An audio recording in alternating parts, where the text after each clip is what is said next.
ગરમીમાં કંઈ ઠંડુ ઠંડુ પીવું છે તો આ રેસીપી તમારા માટે. જોતાં જ મોઢામાં પાણી આવી જાય એવી સરસ મજાની રેસીપી લઈને આવી છું. આજે આપણે બનાવીશું મેંગો મસ્તાની. તો ચાલો, સૌથી પહેલાં તમારે લેવાની છે 2 પાકી કેરી અને નાના નાના ટુકડામાં સમારી મિક્સર જારની અંદર તમારે એડ કરી દેવાની છે.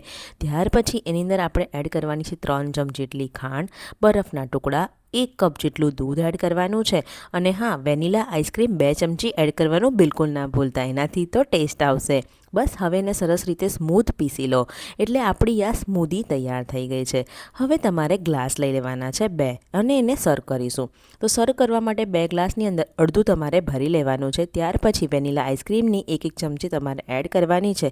ફરીથી કાજુ, બદામ અને પિસ્તાની કતરણ અને હા, સ્મૂધી બનાવી તે પણ ઉપરથી એડ કરવાની છે.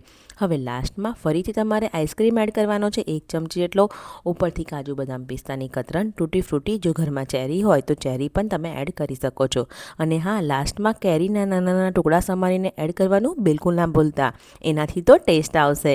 તો જોયું ને, કેટલી સરસ રેસીપી 5 જ મિનિટમાં બની ગઈ ને. તો વિડીયોને લાઇક કરવાનું બિલકુલ ના ભૂલતા, શેર કરજો અને હા, ત્યાં સુધીને આવજો.